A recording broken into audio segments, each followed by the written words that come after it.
মহেশতলা নিয়ে এবার চ্যালেঞ্জ ছুড়লেন ব্যারাকপুরের প্রাক্তন সাংসদ অর্জুন সিং। তিনি বলেন, আমি আমার দলকে বলবো, আপনারা প্রতিবাদ মিছিল যাই করুন না কেন, কিন্তু হিন্দুদের পাশে আমাদের দাঁড়াতেই হবে। চলুন শুনে নেব সেই কথা। আপনারা দেখছেন নিউজ নদিয়া এক্সপ্রেস। চ্যানেলটিকে সাবস্ক্রাইব, লাইক, শেয়ার এবং ফেসবুক পেজটি ফলো করুন আর দেখতে থাকুন। কমিউনাল ভায়োলেন্স, হিন্দু থাকতে পারবে না, কলকাতা শহরে হিন্দু বিহীন হয়ে যাচ্ছে। সব মারওয়াড়িরা ব্যবসা বন্ধ করে করে নিজের ব্যবসা বড়া বাজারে সব দেখুন মুসলমান ভরে গেছে, রোহিঙ্গা মুসলমানরা সব ওখানে ভরে গেছে। মহেশতলা যে জায়গাটা ঘটনাটা ঘটেছে সেটাও আবার রবীন্দ্রনগর নাম আছে। রবীন্দ্রনাথের বাংলায় স্বামী বিবেকানন্দের বাংলার অবস্থাটা কী আছে? পুলিশ নিঃসহায় মার খাচ্ছে। কেন মার খাচ্ছে? পুলিশের কোনো অর্ডার নেই। হাজার হাজার লোককে লেলিয়ে দিচ্ছে এই ববি হাকিম আর ওখানকার বিধায়ক আছে, কি মোল্লা নাম আছে, বলছে এটা তো একটা সামান্য ঘটনা। আমি বুঝতে পারছি না, হিন্দু বাংলার হিন্দু, বাঙালি হিন্দু। দেখুন, আমি বুঝতে পারছি না যে বাঙালির বাংলার হিন্দু, বাঙালি বাংলার হিন্দু কবে হোশ আসবে? থানার কাছে হয়েছে এই ঘটনাটা, রবীন্দ্রনগর থানার কাছে হয়েছে, 100 মিটারও নেই। ইভেন থানার সামনে যে মন্দির আছে সে মন্দিরটাই ভাঙা হয়েছে। তার মানেটা কি হচ্ছে? তার মানেটা হচ্ছে পশ্চিম বাংলা জেহাদিদের হাতে চলে গেছে। আনসারুল বাংলা যে স্লিপার সেল সারা বাংলা ছুঁয়ে গেছে।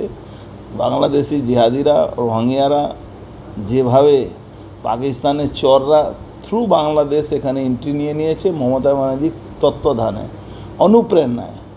মমতা ব্যানার্জি ববি হাকিমে অনুপ্রেরণায় পাকিস্তান প্রায় হতে চলছে। এখনও যদি বাঙালি হিন্দুরা বুঝতে না পারেন তার মানে কি অবস্থায় হবে? দেখুন, সূত্রপাতের কোনো গল্প নেই। সূত্রপাতের দোকান বসানো একটা সামনে অজুহাত দাঁড় করে দেওয়া হয়েছে। আসলে সূত্রপাত হচ্ছে কি, কোনো হিন্দুকে থাকতে দেওয়া হবে না পশ্চিম বাংলায়, হিন্দুকে থাকতে দেওয়া হবে না মমতা ব্যানার্জি অনুপ্রেরণায়। মমতা ব্যানার্জি হিন্দু ধর্মকে গন্দা ধর্ম বলছেন। আমি আমার দল বিজেপিকে বলবো, আপনারা প্রতিবাদ মিছিল যাই করুন করুন, কিন্তু হিন্দুদের পাশে দাঁড়াতে হবে। আমি দলকেও বলবো, আমি নিজেও বলছি, দল ডাক দিক মহেশতলা যেতে হবে। দল ডাক দিক মহেশতলা যেতে হবে। আর যদি দল না ডাকে তাহলে বলুন, আমরা প্রশিক্ষিত সৈনিক আছি। এই কমিউনাল ভায়োলেন্স অনেক আমরা তার প্রতিবাদ করেছি, লড়াই করেছি। কমিউনাল ভায়োলেন্স কী করে ঠান্ডা করতে হয় অর্জুন সিং ভালো করে জানে। তার ইতিহাস আজ থেকে না, 1951 সাল থেকে এই এলাকার মানুষ জানে আমাদের ইতিহাস।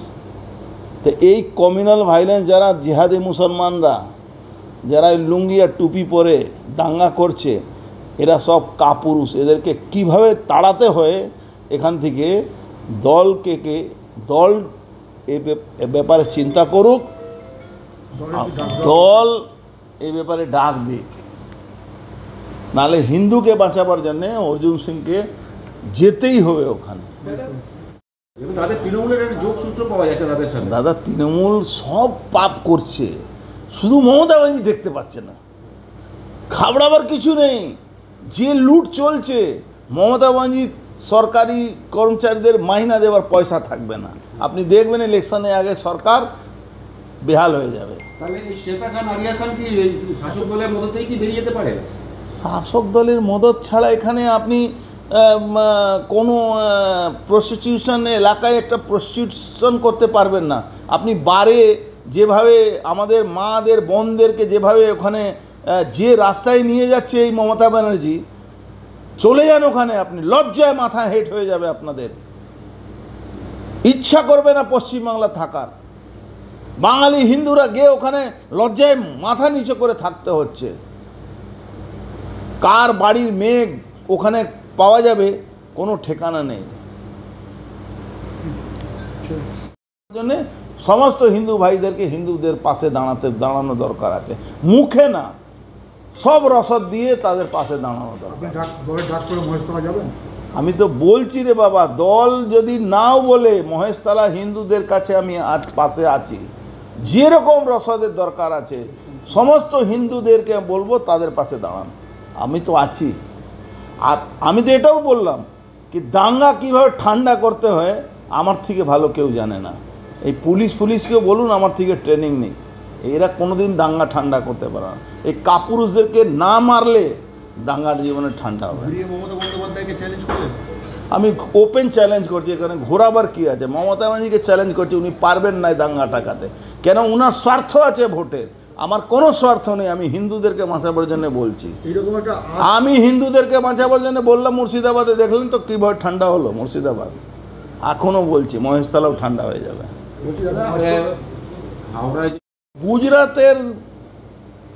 গুজরাতের কাছে সামনে দাঁড়িয়ে মুখকে বলা ববি হাকিমকে শোভা দেয় না। গুজরাতে 500 কিলোমিটার যদি চলে যান একটা চায় দোকান পাবেন না, আড্ডা মারার লোক থাকে না। আর পশ্চিমবাংলা ওই ববি হাকিমের বাড়ির নিচে 4টে চায় দোকান আছে, ওখানে লোক আড্ডা মারে। এটা চাকরিবিহীন একটা রাজ্য, আর ওখানে বিজনেস ব্যবসায় চাকরি। বাংলাদেশ ওনার যে জিহাদিরা যারা ভোট দেয়, ওনাকে যারা ভোট দেয় তারাও গুজরাটে গিয়েই চাকরি করছে, তারাও কিন্তু গুজরাটে গিয়ে চাকরি করছে, ওনার চাকরি করছে না। তো উনি এইসব গুজরাটের জুজু দেখাবেন না। গুজরাট অনেক অনেক অনেক অনেক ভালো জায়গা। পুলিশ অসহায়, পুলিশকে দাঁড়িয়ে থেকে মার খেতে হচ্ছে।